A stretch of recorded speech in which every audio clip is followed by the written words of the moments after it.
Hi, this is from A Group. இந்த video ஒரு tax சேவிங்கான video. நீங்க ஷேர் மார்க்கெட்ல இன்வெஸ்ட் பண்றீங்களா? ஆனா அதுல இருந்து வர டாக்ஸை பத்தி பயப்படுறீங்களா? அப்ப இந்த வீடியோ நீங்க ஸ்கிப் பண்ணாம பார்க்கணும். இதுக்கு நம்ம யூஸ் பண்ற ஒரு வண்டர்ஃபுல்லான டெக்னிக் தான் tax harvesting.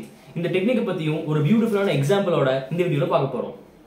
Indian income tax லால 112A அப்படின்னு ஒரு செக்ஷன் இருக்கு. இந்த செக்ஷன் என்ன சொல்லுது அப்படின்னா, நீங்க ஷேர்ஸ் இன்வெஸ்ட் பண்ணி அதுல இருந்து வர கெயின் உங்களுக்கு லாங் டேர்ம் கேபிட்டல் கெயினா இருக்கிற பட்சத்துல ஃபர்ஸ்ட் வர 1 லட்சம் ரூபாய்க்கு நம்ம டாக்ஸ் எதுவும் கட்ட தேவையில்லை. அந்த 1 லட்சம் ரூபாய் இஸ் எக்ஸம்ப்டட். பேலன்ஸ் இருக்க அமௌண்ட்டுக்கு மட்டும் 10% டாக்ஸ் கட்டினா போதும் அப்படின்னு சொல்றதுதான் இந்த 112A. இந்த செக்ஷன் யூஸ் பண்ணி தான் நம்ம கெயின் அடைய போறோம். ஆனா இது எல்லாமே லாங் டேர்ம் கேபிட்டல் கெயினுக்கு மட்டும்தான் பொருந்தும். லாங் டேர்ம் கேபிட்டல் கெயினுக்கு தான் 112A is applicable. Let us take an example. 1/4/2021 அன்னைக்கு எக்ஸ்ங்கிற ஒரு ஸ்டாக்கை 1 லட்சம் ரூபாய்க்கு நம்ம பர்ச்சேஸ் பண்றோம். இதனோட விலை 6 மாசத்துக்கு அப்புறம், அதாவது செப்டம்பர் மாசம் இதனோட விலை 2 lakhs மாறுது. இப்போ நம்ம இந்த ஸ்டாக்கை சேல் பண்ண போறது இல்ல, ஹோல்ட் பண்ண போறோம். ஆஃப்டர் 1 year, that is 1/4/2022 அன்னைக்கு இந்த ஸ்டாக்கோட ரேட்டு 3 lakh rupees மாறுது அப்படின்னா இங்க நம்ம இந்த ஸ்டாக்கை சேல் பண்ணுவோம். இப்போ நம்ம சேல் பண்றப்ப இதுல நமக்கு வர கெயின் எவ்வளவுன்னு பார்த்தோம்னா 2 lakh rupees. கவர்மெண்ட் என்ன சொல்லுதுன்னா, முன்னாடி நம்ம பார்த்த 112A படி ஃபர்ஸ்ட் 1 லட்சம் ரூபாய்க்கு நீங்க டாக்ஸ் கட்ட வேணாம், பேலன்ஸ் பண்ணி டாக்ஸ் கட்டினா போதும் கவர்மெண்ட் சொல்லுது. சோ பேலன்ஸ் இருக்கு 1 லட்சம் ரூபாய்க்கு 10%, அதாவது 10,000 ரூபாய் டாக்ஸ் கட்டி இது நம்மளோட கேஷ் அவுட்ஃப்ளோ ஆயிடும். இப்போ நம்ம என்ன பண்ண போறோம்னா, சேல் பண்ண 3 lakh rupees திருப்பி ரீஇன்வெஸ்ட் பண்ண போறோம். அதே ஸ்டாக்ல அதே டேட் அன்னைக்கு மறுபடியும் பர்ச்சேஸ் பண்ண போறோம். இப்போ நம்மளோட வேல்யூ என்ன ஆயிடுச்சு, பர்ச்சேஸ் வேல்யூ மறுபடியும் 3 லட்சம் ஆயிடுச்சு. 1 வருஷம் மறுபடியும் ஹோல்ட் பண்றேன்.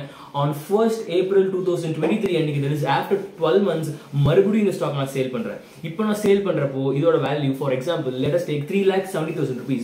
இப்போ எனக்கு இதுல வர கெயின் எவ்வளவுன்னு பாத்தீங்கன்னா 70,000 rupees. இந்த 70,000 rupeesக்கு மறுபடியும் as per 112A நான் டாக்ஸ் பே பண்ண தேவையில்லை. I am tax exempted. So இந்த வருஷம் டாக்ஸ் கிடையாது. இப்போ டோட்டலா பார்த்தோம்னா நான் ஹோல்ட் பண்ண 2 yearsல நான் ரீஇன்வெஸ்ட் பண்ணி சேல் பண்ணதுனால என்னோட மொத்த டாக்ஸ் அவுட்ஃப்ளோ வெறும் 10,000 rupees தான். இதை ஒரு சைடு வச்சுக்குவோம். இப்போ நம்ம நார்மல் டாக்ஸ் அவுட்ஃப்ளோக்கு வரலாம். நான் எப்போ பர்ச்சேஸ் பண்ணேன், 1/4/2021 அன்னைக்கு பர்ச்சேஸ் பண்ணேன். அன்னைக்கு என்னோட வேல்யூ 1 லட்சம் ரூபாய். எப்போ சேல் பண்றோம்னா 1/4/2023 அன்னைக்கு, that is 2 yearsக்கு அப்புறம் சேல் பண்றேன் ஒரு லாங் டேர்ம் இன்வெஸ்ட்மெண்டா. இப்போ என்னோட வேல்யூ என்னது 3,70,000 rupees. ஸோ என்னோட கெயின் 2,70,000 rupees. இதுல இருந்து எனக்கு வர டாக்ஸ் அமௌண்ட் எவ்வளவுன்னு பார்த்தோம்னா 1 லட்சம் ரூபாய் எக்ஸம்ஷன் போக நான் 17,000 ரூபாய் டாக்ஸ் கட்டணும். சோ டாக்ஸ் ஹார்வெஸ்டிங் முறையில நான் 10,000 ரூபாய் டாக்ஸ் கட்டியிருக்கேன். நார்மல் ஹோல்டிங்ல நான் 17,000 ரூபாய் டாக்ஸ் கட்டியிருக்கேன். சோ இது மூலமா டாக்ஸ் ஹார்வெஸ்டிங்ல எனக்கு 7,000 rupees டாக்ஸ் கெயின் கிடைக்குது. ஒரு நார்மல் இன்ஃப்ளேஷன் ரேட்ல, that is take for example inflation rate is 5.5, நம்ம 6% எடுத்துக்கலாம். 6% இன்ஃப்ளேஷன் ரேட்ல பார்த்தோம்னா கூட 2 இயர்ஸ்க்கு நம்மளோட நெட் கெயின் 8,337 ரூபாய் கிடைக்கும். சோ இதை யூஸ் பண்ணி just 1 lakh ஓட எக்ஸாம்பிள் இது. நீங்க பல்கா இன்வெஸ்ட் பண்றப்போ, நிறைய இன்வெஸ்ட் பண்றப்போ you can make so much of gains out of taxation. That's it for today's video. இந்த வீடியோல உங்களுக்கு ஏதாவது டவுட்ஸ் இருந்துச்சு அப்படின்னா மறக்காம கமெண்ட்ஸ்ல சொல்லுங்க, இல்ல டிஸ்கிரிப்ஷன்ல இருக்க எங்க நம்பருக்கு கால் பண்ணுங்க. இந்த மாதிரி நிறைய ஃபினான்ஷியல் இன்ஃபர்மேஷன்ஸ், ஃபினான்ஷியல் டெக்னிக்ஸ் உங்களுக்கு தெரிஞ்சுக்கணும் அப்படின்னா மறக்காம நம்ம சேனல் சப்ஸ்கிரைப் பண்ணுங்க. See you in the next video. Until then, it's signing off from Team A Group.